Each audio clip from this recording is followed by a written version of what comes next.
Otra semana alcista para las acciones estadounidenses. El Dow Jones registró un nuevo máximo histórico en los 42.666 puntos. El S&P 500 también registró un nuevo máximo histórico en los 5.776 puntos. Incluso el oro también continuó subiendo y llegó por primera vez en su historia a los $2.688 por onza. Se acerca cada vez más a la zona de los $2.700.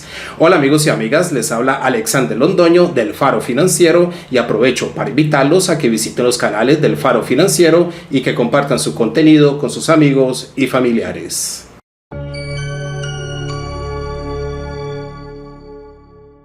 Durante el viernes de la semana pasada tuvimos el dato del PCE, Personal Consumption Expenditures de Estados Unidos, el cual es el indicador de inflación preferido por la Reserva Federal.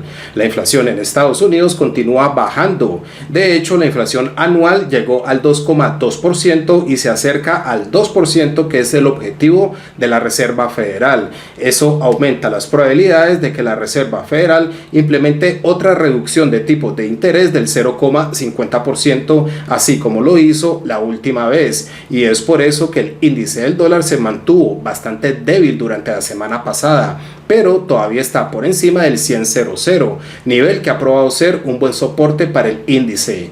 Al mismo tiempo, las acciones en Estados Unidos aceleraron su impulso alcista debido precisamente a que se espera más estímulo económico por parte de la Fed. Sobre el gráfico diario del Dow Jones vemos como el índice registró un nuevo máximo histórico en los 42.666 puntos y es posible que llegue a la zona de los 43.000 puntos. De retroceder hacia abajo, tal vez estos picos alrededor de los 41.500 puntos actúe como soporte para el Dow Jones. El S&P 500 registró un nuevo máximo histórico en los 5.776 puntos, pero se frena justo por debajo de ese nivel. Aún así, la tendencia alcista a corto y medio plazo todavía se mantiene en el S&P 500. De retroceder hacia abajo, tal vez la zona de los 5.600 puntos actúe como soporte junto con la media móvil exponencial de 55 días.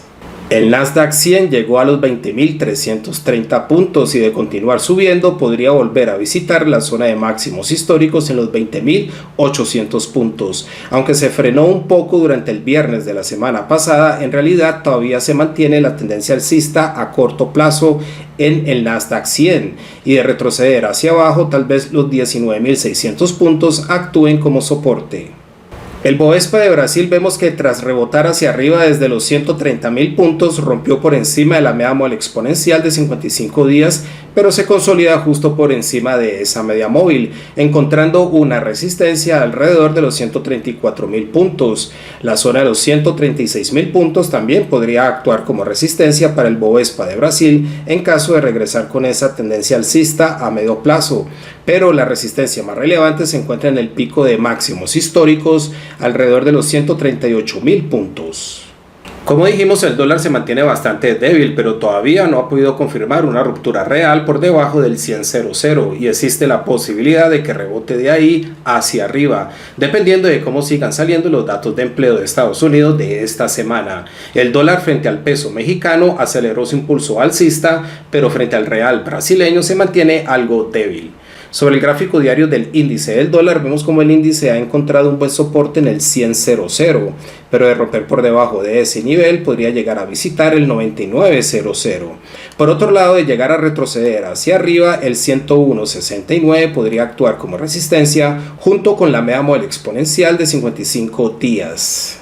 Frente al peso mexicano, el dólar llegó a romper por encima del 19.50 y es posible que venga a visitar el 20.00 o el 20.20 zona de resistencia.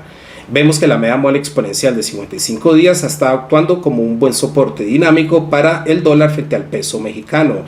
La tendencia alcista a medio plazo se mantiene en el dólar frente al peso mexicano, especialmente cuando se espera que el Banco Central de México continúe bajando los tipos de interés.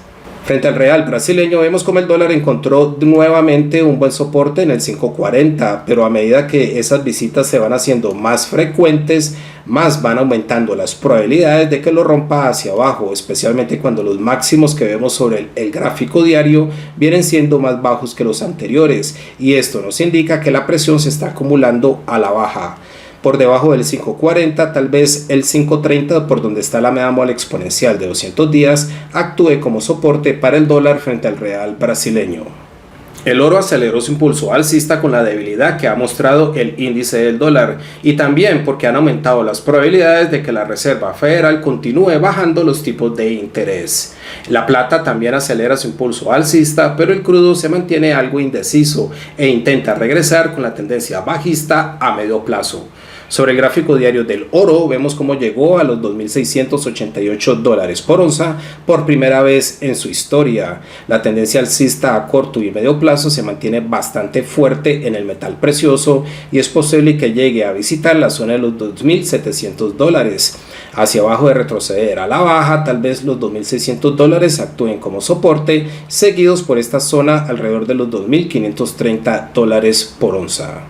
La plata encuentra algo de resistencia alrededor del 32.70, pero podría venir a visitar el 33.00, aunque retrocede levemente desde ese nivel. La tendencia alcista a corto plazo todavía se mantiene en la plata. Hacia abajo, la zona del 31.00 podría actuar como soporte, seguido por el 30.00. El petróleo WTI encontró una resistencia en los $72 por barril, nivel que estuvo actuando como soporte en el pasado y que ahora está actuando como resistencia. Desde ahí rebota hacia abajo y es posible que vuelva a visitar este mínimo en el 64.73, donde podría encontrar un soporte. El Brent también retrocede hacia abajo desde la zona de los $75 por barril. Este nivel también estuvo actuando como soporte en el pasado y ahora está actuando como resistencia. El próximo soporte más relevante para el Brent estaría en este mínimo en el 68.47. Bueno amigos y amigas, para esta semana tenemos varios datos de empleo importantes en el calendario económico, lo cual podría decidir si el dólar finalmente continúa cayendo o retrocede al alza. Esos datos también podrían determinar si las acciones continúan con su impulso alcista o retroceder a la baja. Por un lado tenemos el dato de empleo del sector privado del ADP, pero para el viernes tenemos NFP o nóminas no agrícolas, tal vez el dato más importante de esta semana. Se espera que la economía estadounidense haya creado 144,000 nuevos empleos durante el mes de septiembre y es posible que la tasa de desempleo se haya mantenido en el 4,2%. Muchas gracias a todos por su atención y nos vemos en el próximo video. Hasta pronto.